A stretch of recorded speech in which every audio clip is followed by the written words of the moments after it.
بسم اللہ الرحمن الرحیم اللہم صلی علی محمد و آل محمد وعجل فرجہم۔ میں پارس رضا پارس ٹی وی میں آپ سب کو خوش آمدید کہتی ہوں۔ امید کرتی ہوں کہ آپ سب لوگ خیریت سے ہوں گے۔ آج میرے دل نے کہا کہ میں آپ کے لیے کچھ ایسا لے کر آؤں کہ جس سے شاید میرے گناہ بھی معاف ہو جائیں۔ 10 محرم کے دن جب حر علیہ السلام نہیں تھا، حر صرف حر تھا، اس وقت اس نے مولا حسین کے لشکر میں شامل ہونا چاہا اور اس نے اپنے گناہوں سے توبہ کی۔ توبہ کرنے کے بعد وہ لشکر حسینی میں شامل ہو گیا اور اس دن کے بعد وہ علیہ السلام ہو گیا۔ جی ہاں، آج میں آپ کے لیے جو تسبیح لے کر آئی ہوں وہ استغفار کی ہے، اور استغفار ایک ایسا رستہ ہے کہ جس سے ہم خدا کو پا سکتے ہیں، اور استغفار خدا کو پسند ہے۔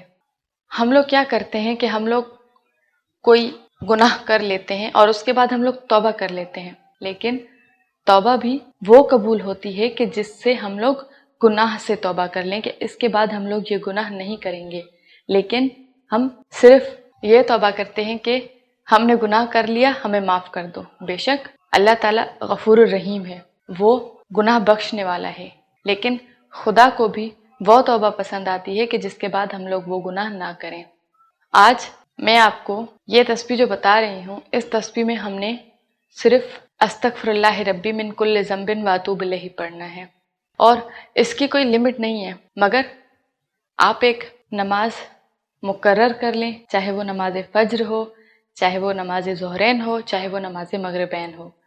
اس کے بعد آپ نے اس کو کم سے کم 300 مرتبہ یعنی کہ اس کی 3 تسبیحیں پڑھنی ہیں، اور خدا سے اپنے لیے توفیق مانگنی ہے کہ وہ ہمیں گناہوں سے بچنے کی توفیق عطا کرے۔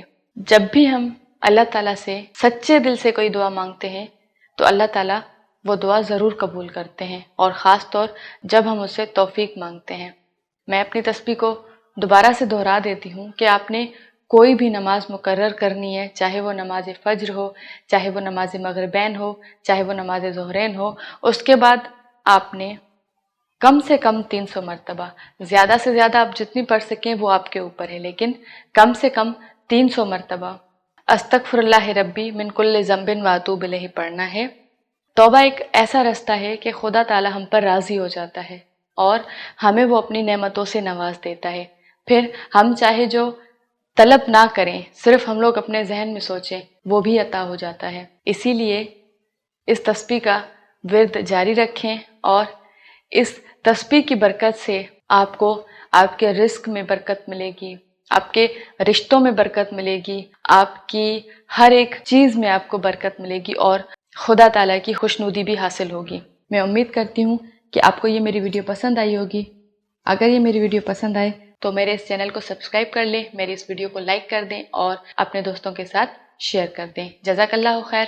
اللہم صلی علی محمد و آل محمد وعجل فرجہم۔